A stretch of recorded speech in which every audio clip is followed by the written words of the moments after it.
Donc maintenant, je voudrais vous présenter les membres de notre jury qui sont ici ce soir et qui vont déterminer quelle candidate va aller représenter Glendon à la finale de Montréal. Donc nous avons Monsieur Guillaume Bernardi, qui se trouve au bout là-bas de la table et qui est professeur dans le département d'études de l'art dramatique. Merci Guillaume d'être ici. Nous avons Monsieur Swan Paradis, qui est professeur dans le département d'études françaises et qui est aussi actuellement notre vice-principal à la recherche. Nous avons professeur Gaël Vercollier, qui est également professeur dans le département d'études françaises. Nous avons Madame Nolwenn Cadiou, qui est traductrice. Et nous avons, monsieur le principal applaudit, car il est aussi à l'origine traducteur.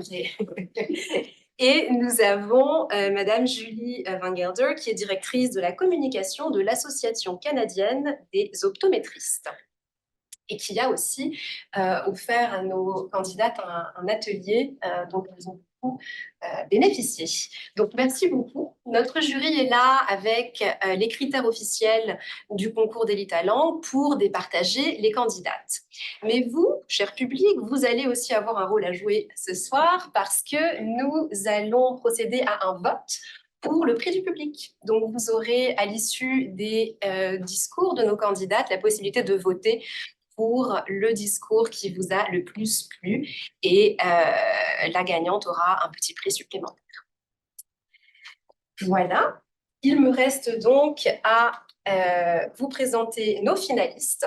Alors, elles ne sont plus que 3. Ça a été un parcours qui a été long, elles ont travaillé fort et elles ont donc chacune choisi une expression qui leur tient à cœur. Donc, nous avons Justine qui a choisi l'expression être armée jusqu'aux dents. Nous avons Myriam Jbari qui a choisi l'expression se prendre pour le nombril du monde. Et nous avons Iris Balaban qui a choisi mieux vaut prévenir que guérir. Et vous découvrirez dans le cadre de leur discours à quels enjeux sociaux elles ont chacune décidé de lier leur expression. Et donc, si vous êtes d'accord, nous allons commencer. Donc, pour vous expliquer le déroulement, donc, les 3 candidates vont se succéder, vont vous livrer leur discours qui doit être d'une durée de 5 minutes. Je ferai un signe si jamais les 5 minutes sont atteintes, pour que le jury soit informé. À l'issue des 3 discours, nous aurons une petite pause pendant laquelle le jury ira délibérer à huis clos et pendant laquelle vous serez invité à boire quelque chose, bonjour, bienvenue, et manger quelque chose à notre buffet. Ce sera aussi à ce moment-là que vous pourrez voter pour votre candidate et votre discours préféré.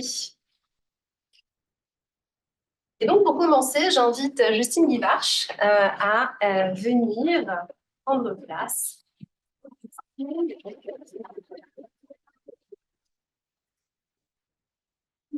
En 3e année dans le double diplôme d'études internationales et le diplôme avec le M Lyon. Et elle a choisi être armée jusqu'aux dents.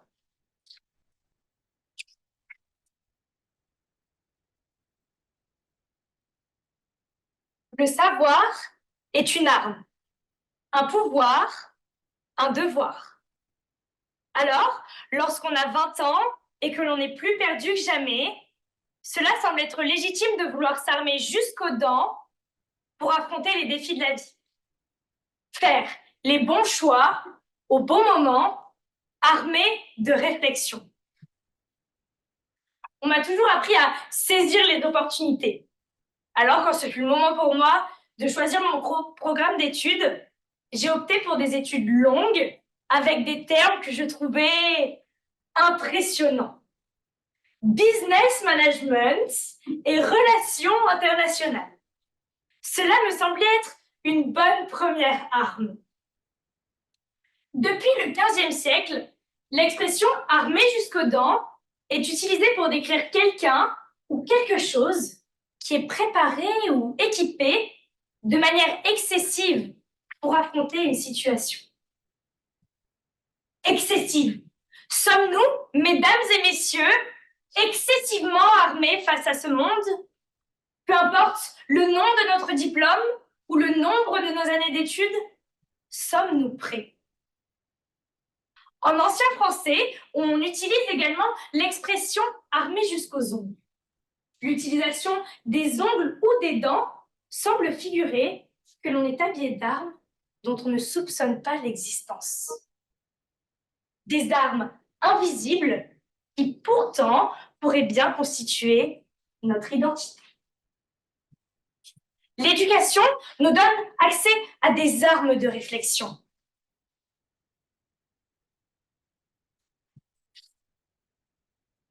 Mais aujourd'hui, notre arsenal ne se limite plus seulement aux épées et aux boucliers, mais s'étend à des armes plus sophistiquées. Des armes camouflées, des histoires fabulées, une réalité déformée. Des mots, les uns à la suite des autres, vides de sens, vides de profondeur. Des suites dites logiques, mais qui restent pour le moins aléatoires et toujours artificielles. Car artificiel signifie fabriquer, factice, faux, en clair, du vent.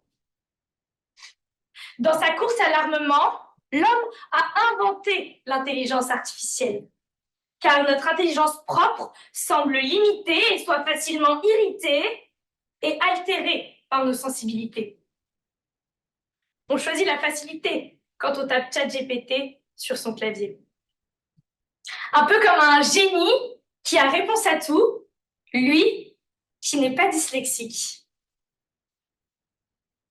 Selon une source informelle, bien sûr, un étudiant sur deux utilise une intelligence artificielle comme soutien scolaire.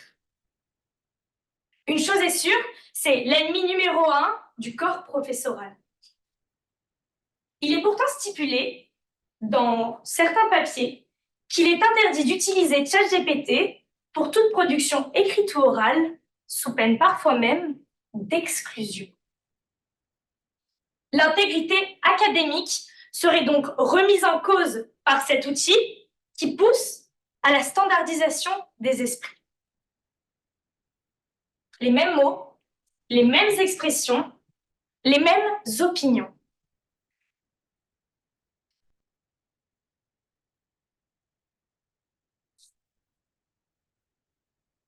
Les mêmes opinions. Il est essentiel d'apprendre à nos cerveaux à réfléchir par eux-mêmes afin d'éviter cette standardisation. Cependant, là vient la nuance.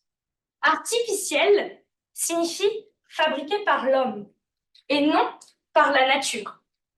Alors, utiliser le travail des autres est-il tricher ou juste s'entraider?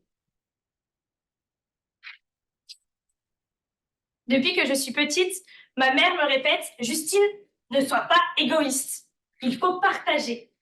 Elle me dit aussi « Si tu ne sais pas, ce n'est pas grave. Tu peux toujours demander. » Mais demander à qui? Ont-ils le temps?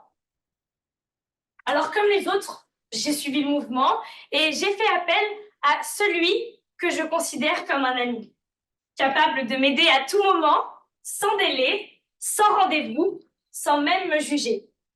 Un peu d'aide n'est pas un crime. L'éducation est notre plus grande arme. Alors armons-nous jusqu'aux dents pour qu'elle ne soit pas qu'un artifice. J'ai une dernière question pour vous ce soir. Qui m'a aidé? ChatGPT ou mes pensées?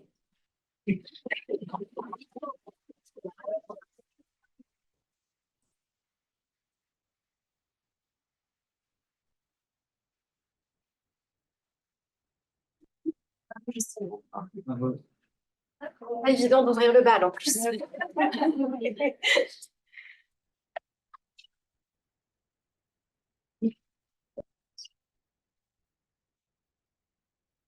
Alors, on va maintenant accueillir notre deuxième candidate, Myriam Chparou. Myriam est étudiante en quatrième année de sociologie et elle a choisi l'expression se prendre pour le nombril du monde.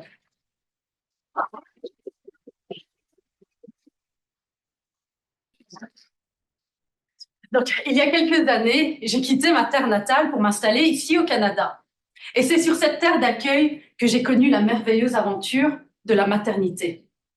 Je me souviens encore de tous les moments de vie de mes enfants, depuis leur naissance et jusqu'à aujourd'hui. Leurs premiers cris, leurs premiers pleurs résonnent encore en moi comme une douce mélodie. Chaque étreinte partagée, chaque regard échangé ont renforcé une connexion puissante entre nous. À mes yeux, mes enfants sont le nombril du monde, le nombril de mon monde.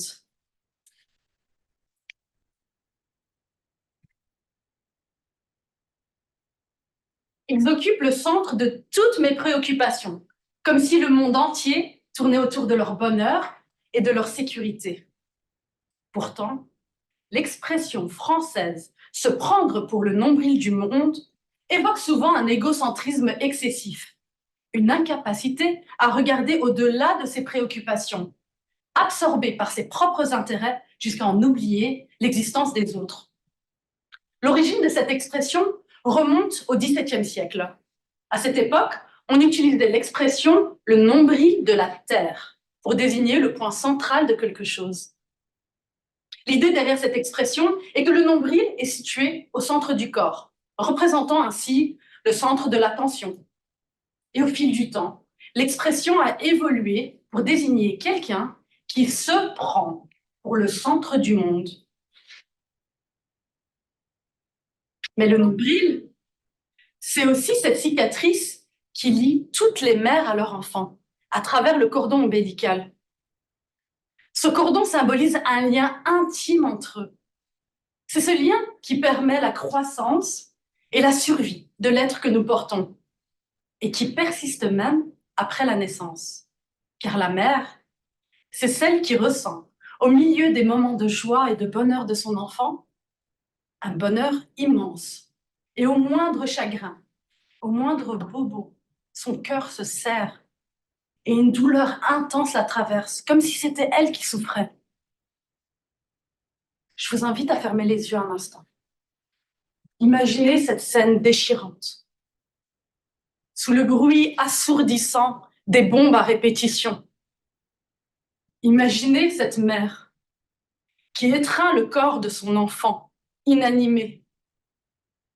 Imaginez cette mère qui voit son enfant amputé de plusieurs membres et qui n'a rien, absolument rien pour le soulager de sa souffrance. Imaginez cette mère sous les décombres, mourant, sous les hurlements de ses enfants l'appelant à l'aide. Imaginez cette mère qui ramasse les morceaux de son enfant, de son être le plus cher, dans un vulgaire sac usé. Imaginez que cette mère, c'est la vôtre. Imaginez que cette mère, c'est vous. Pour ces mères à l'autre bout du monde, unissons nos voix pour condamner ces dirigeants qui se prennent pour le nombril du monde. Condamner ces décisions égocentriques, centrées sur des intérêts géopolitiques personnels. Condamner ces décisions égoïstes qui renient, voire même condamnent l'existence des autres. Car si nous normalisons un génocide, nous laissons la barbarie s'approcher à notre porte. Le nombril, cette cicatrice, nous l'avons tous. C'est cette chose qui lie tous les êtres humains à l'être qui leur a donné la vie.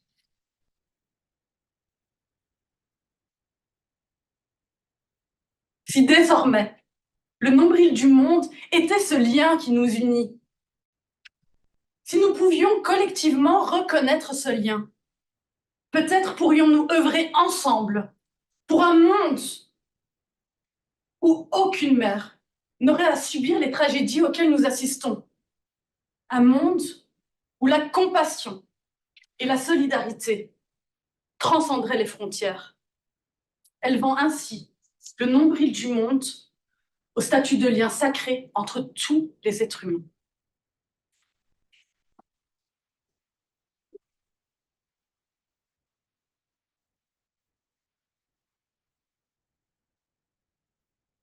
Merci, Myriam.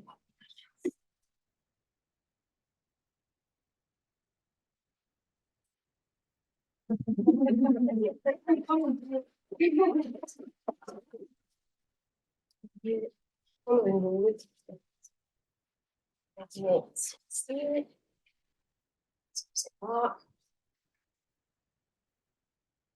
C'est que ça tintinabule encore. Eh bien, nous allons maintenant accueillir notre troisième et dernière candidate déjà, Iris Balavant. Iris est étudiante au baccalauréat en éducation et elle a choisi l'expression « mieux vaut prévenir que guérir ».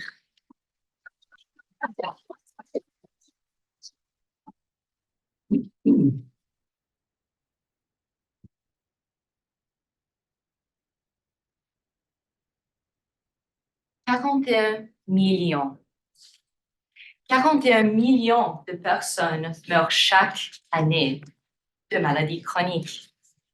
C'est 71% de l'ensemble de décès dans le monde. Qu'est-ce que cela veut dire? Cela veut dire qu'il y a des millions de personnes qui succombent à des maladies chroniques évitables dans la fleur de l'âge. Mesdames et messieurs, imaginez un instant une époque où les enjeux de santé et de bien-être occupent le devant de la scène mondiale.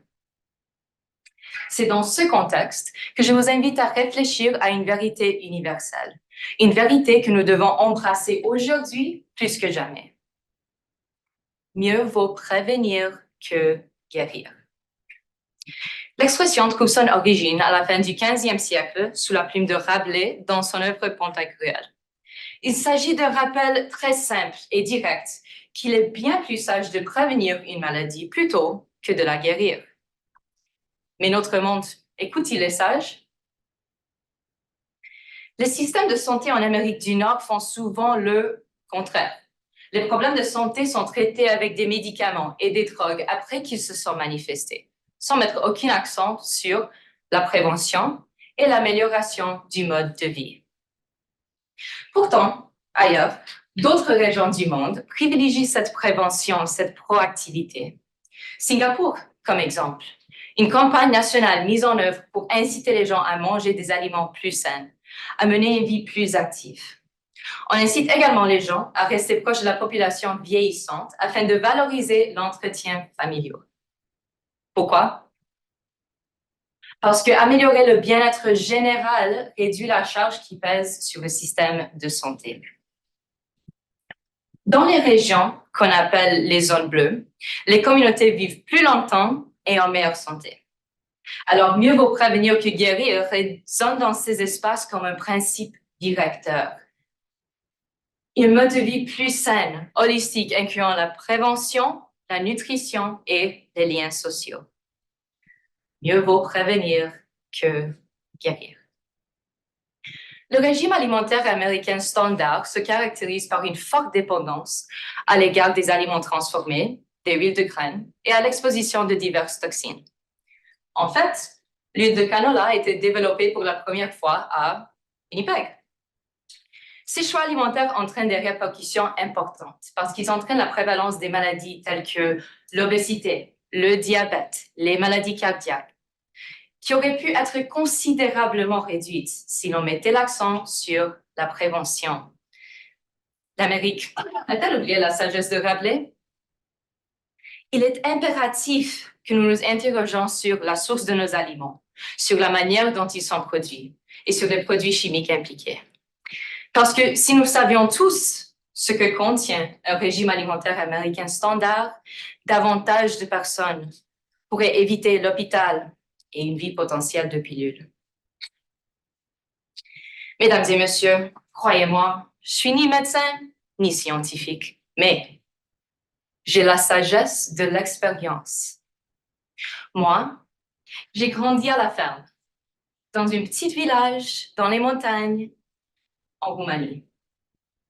Mon premier animal de compagnie était une vache. Oui, c'est vrai, une petite vache nommée Milka. J'ai la chance de savoir à quoi ressemblent de vraies carottes. Elles n'ont rien à voir avec les monstruosités que l'on peut trouver chez Costco. Je sais ce que l'alimentation en tant que médecine peut faire parce que je l'ai vécu. Et j'en ai les résultats. Je suis très rarement malade et j'ai aucune allergie. Mieux vaut prévenir que guérir. L'avenir des jeunes générations nord-américaines dépend de cette prévention, de cette proactivité. Alors, croyez-vous mener une vie active? Une vie saine? Je vous répète, 41 millions de personnes meurent chaque année de maladies chroniques. Moi, je ne pense pas faire partie des statistiques. Et j'espère que vous non plus. Merci.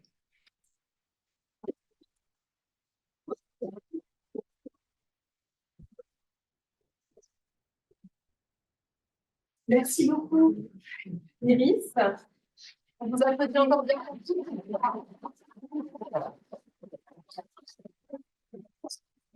Je ne sais pas ce que vous en pensez, mais moi, je suis assez impressionnée quand même d'avoir écrit ces discours originaux. Et je vous rassure, même le discours de Justine n'a pas sollicité ChatGPT. Vraiment, la réponse aux questions, c'était ses pensées qui l'ont aidé. Bravo, félicitations à toutes les trois. Donc, on arrive au moment de la soirée où le jury va être invité à aller dans une autre salle pour discuter, délibérer. Ça va aussi être le moment pour vous, le public, de voter. Je vais vous faire passer un petit papier. On a des stylos, on a une boîte aussi pour que vous votiez pour votre discours favori, pour le prix du public. On va faire une petite pause de 15 minutes pendant laquelle vous serez invités à voter et à boire quelque chose et manger un petit morceau. Et d'ici une quinzaine de minutes, dès que le jury aura terminé de délibérer, on viendra pour l'annonce des résultats et la remise des prix.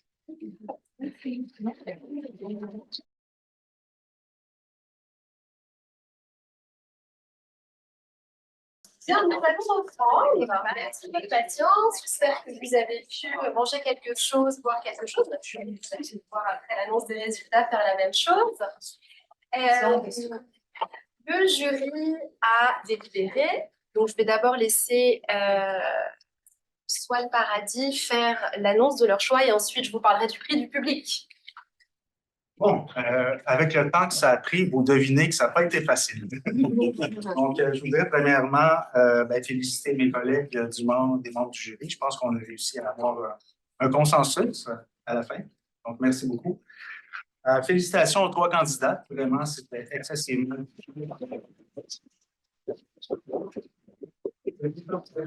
J'ai joué sur des mini décimales à la fin. Et donc, les trois, je pense que vous êtes des gagnantes, peu importe le résultat. Félicite.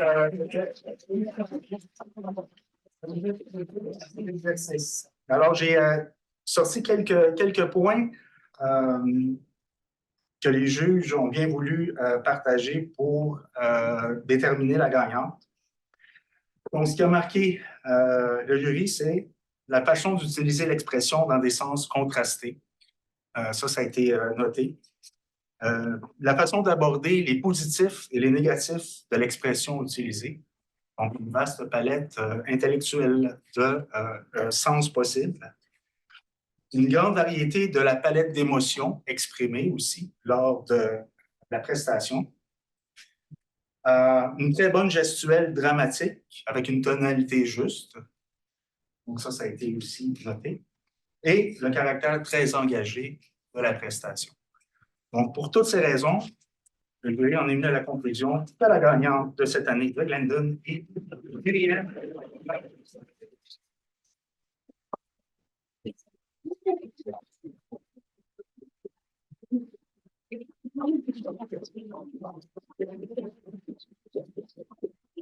Si vous voulez dire un petit mot, la parole est à vous. Vous pouvez rester à votre place ou aller en avant comme vous voulez. Donc, félicitations, premièrement. Félicitations. Félicitations. Je n'ai pas les mots, en fait. Merci beaucoup. Je suis très émue. Très, très émue. J'avais beaucoup de doutes jusqu'au dernier moment et merci. Tu vas nous rendre fiers. Je vais t'accompagner, d'ailleurs. On parlera de la logistique après. Félicitations, Myriam. Et maintenant, je vais vous annoncer le prix du public. Donc, j'ai pris en compte, grâce à mes deux assistants dépouilleurs, nous avons pris en compte les votes dans la salle et j'avais également lancé un sondage Zoom pour les participants qui ont voté aussi, qui nous suivent sur Zoom. Et la gagnante, c'était assez serré, mais la gagnante du prix du public, c'est Justine.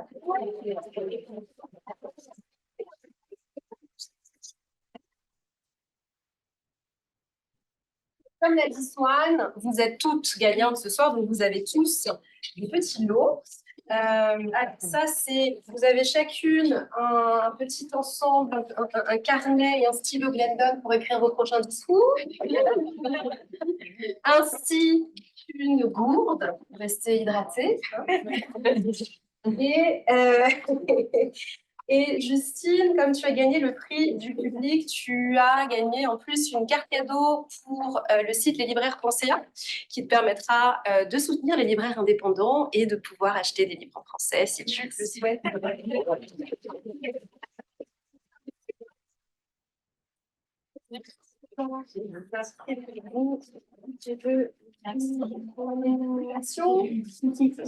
Bravo. Un grand merci encore à notre jury d'avoir été avec nous, beaucoup au public. Et je remercie aussi celles et ceux qui nous ont suivis sur Zoom et qui ont voté. Et puis voilà, il ne me reste plus qu'à clore cet événement. Je vous remercie. Il reste à manger, il reste à boire. Nous avons la salle pendant encore un petit moment, donc n'hésitez pas à vous servir. Merci beaucoup à tous.